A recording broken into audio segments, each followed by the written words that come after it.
Our Module 1, Lesson 1 will start on this slide. You will see that on this slide, it shows us your delta and your star connection supplies. And it basically shows your summarized version of the relationship between your voltages, phase and line, and your current, phase and line. And when you just look at the summary, because we're going to go into the detailed slides just now, it shows you that on your delta connection, your phase voltage, as you can see this arrow that is going across here, is actually the same as saying that it's your line voltage because it's between two lines, that is your line between A and B, as well as your line between B and C and your line between A and C. So those are all phase voltages, but they are also between line and line, so they are totally equal. Whereas in your currents, now they are different. You will see that your current, your line current here on your A phase comes at the bottom here and splits up into two, all right, into two phase currents. So it will be the one minus the other one. And so it does on all of your other three phases as well. And for that reason, when we go into the detailed slides, you will see how we get to your divided by square root of 3. Then if you come to your star connections, you have exactly the similar scenario where now instead here it's your phase voltage and your line voltage that has got a square root of 3 as a difference. Because if you now look at this picture, you'll see that if this is your line voltage between A and B, then you can clearly see that your phase voltage only goes on B up until your neutral point, and on A as well it went up until that neutral point. So between the two, that voltage is no longer the same because it should be a summation of those two voltages over there. Thank you. We'll go.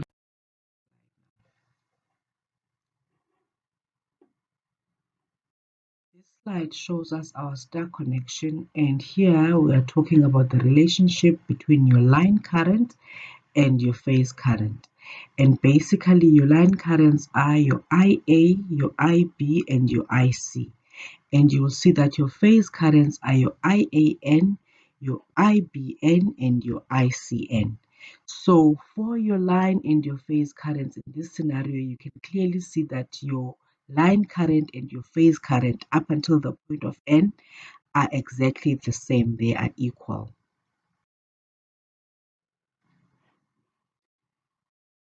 Now for this slide, we are looking into the relationship between our line voltages and our phase voltages that is still on your star connected loads.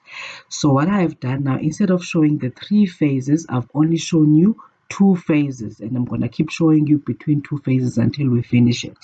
So for the first one, I'm showing you between A and the B phases, and you can clearly see that this is going to be VAB because it's between A and B phase, and that is your line voltage. And then for your phase voltages, you will have two, the first one being VAN and then the second one being VBN as what we know. So on this side, you will see here that my VAB is equal to my VAN plus my VNB. Check the difference, VNB instead of VBN. Why am I saying NB? Because it's coming from the N point to the B point. So I'm adding that way and I'm adding this way. That is why. So how do I get VNB? VNB is simply equal to negative of VBN, which is what I know of. So therefore, my VAB is actually equal to my VAN minus VBN as a summary. Then, if I look exactly at the same scenario, if I had to go between VBC, which is at the bottom here, you will see that then that becomes my VBN minus my VCN. So how do I know which letter comes first when I do the addition on the side? Is because I can start by saying that if it's a BC, then it must be my B first voltage that subtracts my C voltage. That was an AB, it was my A voltage that subtracts the B voltage. Similarly, if we had to look now between C and A, although I did not draw it on this slide, it would be between my voltage CN minus the 1 of AN.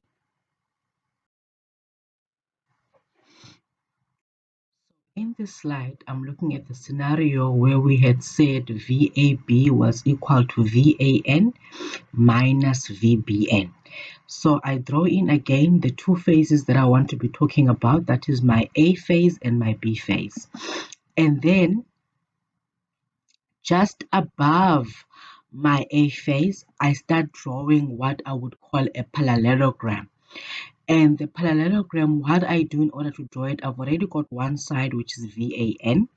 Now I need to bring the other side of it. So for me to be able to do that, I take my across my VBN, which is now my minus VBN, and I bring it this side to be minus VBN. So I've got my VAN minus VBN, which is equal to my VAB that I talked about. Then I draw and complete the parallelogram, and I draw what my resultant would be. And that resultant is what gives me my VAB. Now, if you're looking inside the parallelogram itself, you will see I've got little letters that I've numbered it in. You've got an O in the middle where the phases are meeting. You have a small a at the end of VAN, a small b at the end of VAB, a c at the end of minus VBN, and then you've got an M that is the center of my parallelogram. So now I say that my OB, which is actually my VAB, is perpendicular to my AC. There's the small dotted line that I've drawn between A and C. And then I say that because these two are perpendicular, it means that my OB is equal to 2 times my OM. All right. Why is that? Because they're perpendicular, then we know that this should then be bisecting this line. So that's why my OB is equal to twice my OM. And as I have said already, that my OB is actually VAB.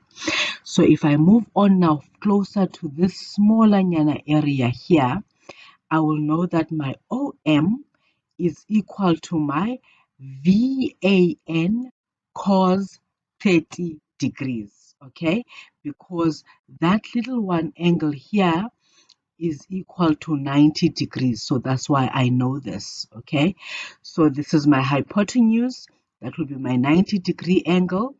And therefore, I will know that my OM is equal to my VAN cos 30. And my cos 30 is equal to square root of 3 over 2. So in summary, my OM is equal to the square root of 3 over 2 VAN. Okay, now if I want OB because that's what my VAB is equal to, it will be twice of this square root of 3 over 2 VAN. The 2's will cancel out, and therefore you will find that my VAB, which is my OB, is equal to the square root of 3 VAN. And where does the 30 come from? That is at the angle that it is at. Okay. Now, how do you make sure that this was the 30 that we have utilized as our angle here? Well, the first thing that you need to do, or you need to take account of, is that if you took that one across my minus VBN, you will find that because this was at minus 120, if you add 180 to minus 120, you will find that it gives us this angle to be 60 degrees. So therefore, my VAB is a bisector as a resultant. So that's why we have it at half that 60-degree angle, which is a 30-degree angle. So now after getting that VAB is equal to the square root of 3 VAN at 30 degrees, we can then make an assumption or a conclusion that my line voltage is equal to my square root of 3 of my phase voltage. And you will see that my line voltage is leading my phase voltage by the 30 degrees.